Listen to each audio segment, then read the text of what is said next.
Alright, we're still in the unit Jackson in America. Let's finish up with the election of 1840. Question 1. How did Andrew Jackson's policies affect Martin Van Buren's presidency?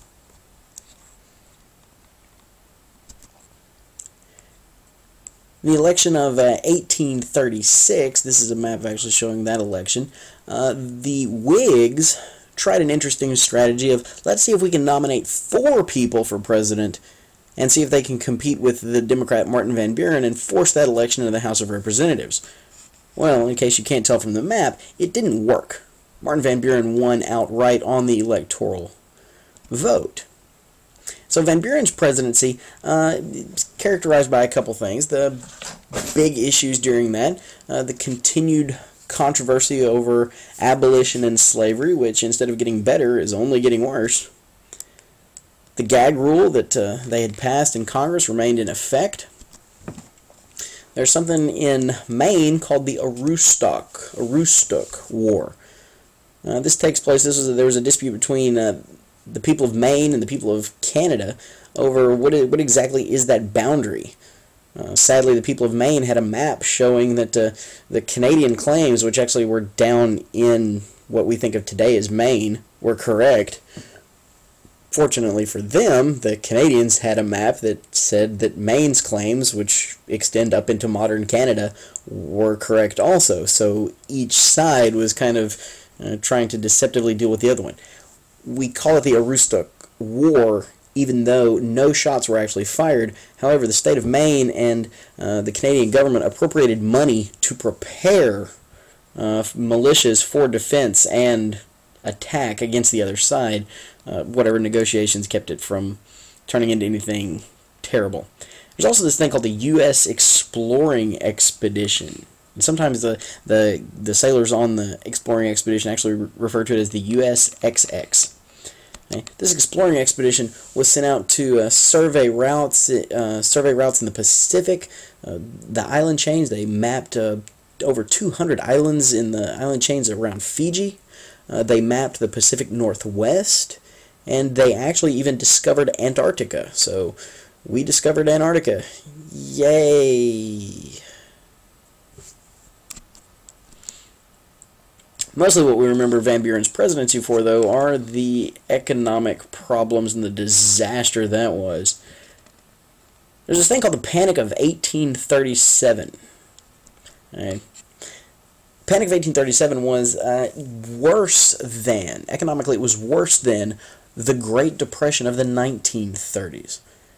This panic was the result of Jackson's policies destroying the Bank of the United States and this thing called the Specie Circular. Those two things caused inflation, they caused rampant speculation, and ultimately they caused the collapse of just about the complete collapse of the U.S. economic system. The results of the Panic of 1837 lasted from 1837 into the 1840s. So this was really a huge economic disaster for the United States. To try to solve the problem, Van Buren and the Democrats decided to create this thing called an independent treasury. Right? They wanted to solve the problem. The biggest cause of the Panic of 1837 was the fact that there is no Bank of the United States to help regulate the nation's economy and regulate the money supply. And so the Democrats said, okay, well, we can fix it. We'll create something called an independent treasury. The most important thing about it is it's not a bank. But it's something, it's an entity that the government can put all of its money into. It provides economic stability because you do have something that's able to regulate the economy, some part of the economy. Sadly, though, banks loan money. And when people and businesses borrow money, they spend it. And when they spend that money, that gets the economy moving again. And the independent treasury isn't going to loan money to anyone. And so it provided stability, but it didn't help get the economy moving again. Question number 2. Why is the election of 1840 sometimes called the first modern election? So in 1840, in the middle of this economic catastrophe, The Democrats renominate Martin Van Buren. Why not? He's already president. Can't do any worse than he already has. The Whigs, getting away from their 1836 strategy of let's nominate everyone, decided to nominate this guy William Henry Harrison. You may remember William Henry Harrison as the guy who beat Tecumseh and the Prophet. For vice president, they nominated John Tyler. The interesting thing here is William Henry Harrison is a Whig. He has those Whig beliefs, those old Federalist ideas, the ideas of a strong central government, bank good, tariffs good. John Tyler is a Democrat who does not like Andrew Jackson. That's why he's a Whig, because Andrew Jackson's a Democrat. He has those Democrat ideas. In this election, the platforms of the two different parties, you might expect these when you see them. The Democrats oppose creating another national bank. They want to stick with the independent treasury. They oppose federally funded internal improvements. And they actually in 1840 are going to oppose interference with slavery, which Martin Van Buren actually did not support that part of his platform. He was an abolitionist, but there are enough slaveholding Democrats that were in charge of the platform that said, no, this must be in there. The Whigs are going to be the opposite of the Democrats. They're going to support creating yet another Bank of the United States. They're going to support government-funded internal improvements. And when it comes to the issue of slavery, they're going to keep their mouth shut. The less people know about us, the better. This is a controversial issue, and so they don't want anyone to get the wrong idea. They don't want to alienate any one side. The campaign, even though it involves issues, the actual campaign begins to focus and ultimately focuses on the two candidates' personalities. What are they like? What can we say about them? Democrats are going to accuse Harrison of being drunk, and they're going to accuse him of being too common, which is interesting since they're also calling this the era of the common man. They say that William Henry Harrison doesn't understand what it's like to be civilized. He doesn't drink wine, he doesn't drink champagne, he drinks hard cider, which the equivalent today might be moonshine. And he doesn't live in just a regular old house. He lives in a log cabin out there on the frontiers. Could you trust the government to somebody who drinks moonshine and lives in a shack out in the woods? And so sometimes we call this the log cabin hard cider campaign, because the Whigs, instead of trying to reject that image, are instead going to accept it, and they're going to take it, and they're going to make it their own.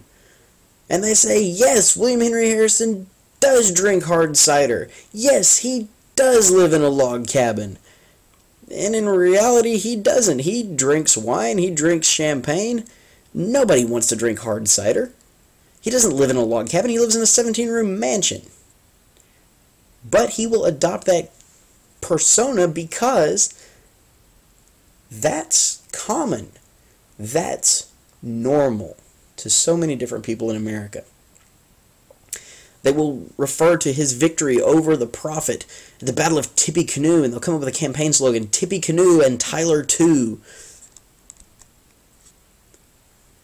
This election is also characterized, they have, for the first time really, you have campaign rallies, they write songs, they make signs, think yard signs, they come up with gimmicks and props to try to get people energized about the election. The songs, there actually is, you can Google this, you can look up a song called Tippecanoe and Tyler too. I highly recommend finding the version by a group called They Might Be Giants. It's very good. They took the exact words and just modernized the music to it a little bit. You can also look up Martin Van Buren's campaign song if you're interested in looking up that. It's to the tune of Rockabye Baby. Just FYI, if you get into politics, never make your campaign song to the tune of Rockabye Baby. You put people to sleep. And some of the gimmicks, the Whigs would actually create, you can see it right up here in the top, they got someone to create a bunch of these gigantic rubber balls. And they would hold a campaign in one city, and they would take this rubber ball at the end of the rally, and they would roll it down the road to the next town. And so they kind of started the idea of, all right, we are rolling on. We're rolling on down the road. We're rolling on for Harrison. Here, the Whigs, this is one of the cartoons that the Whigs put together of Martin Van Buren. Here he is. This is how does Martin Van Buren, how does he feel about the people? Well, here he is with the White House champagne. Oh, doesn't he look happy? And if you put William Henry Harrison's hard cider in his mouth, he's the one that doesn't understand the common people. This over here, this is a Democratic campaign ad or a political cartoon. If you dissect a Whig, if you cut open a Whig, what do you find? You find they support the National Bank. You find the Hartford Convention. Oh my, we're associating them with treason. At their heart, they are Tories. Maybe you remember from the American Revolution, the Tories were the people in the colonies who supported the British. Right? They're anti-war, think War of 1812. They're the party of Adams, the party of Clay, the party of the National Republicans. And down here, they're also, they say, the party of abolition. That's right. In this election, the Democrats are going to use abolition as a negative. Question number 3. Based on the electoral map and the information from the election of 1840, how can maps like this electoral map, be misleading? So here's our map from the election of 1840. The blue states are the ones that were won by Martin Van Buren. The kind of golden brownish color are the ones that were won by Harrison. You'll see Harrison takes an awful lot of states. And Harrison is ultimately going to be the victor.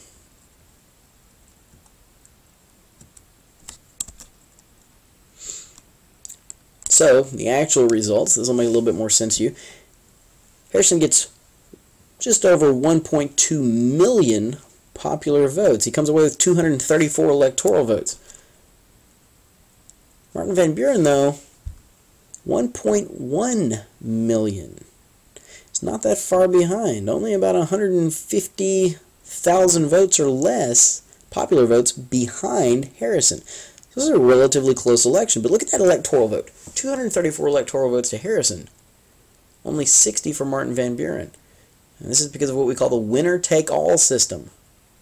If you win a state, even by one vote, you get all of its electoral votes. During this election, the Whigs also took control of Congress. They got majorities in both the House and the Senate. And so Martin Van Buren is kicked out. William Henry Harrison takes over. And so Harrison's administration, which is going to go on forever, just kidding, it's only going to last 30 days. He has the shortest administration of any president. During his inaugural address, which was the longest inaugural address of any president, a freak cold snap blew through Washington. It started to sleet, and he continued to give the speech. And as a result, he's going to get sick. He developed pneumonia, and within a month he died. He did, however, have time to do one thing.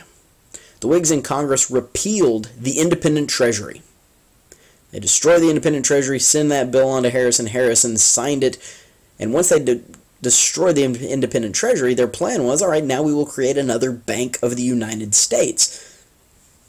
We can look at the people and say, look, we don't have any place to put the money. We need to put it somewhere. Why not a bank?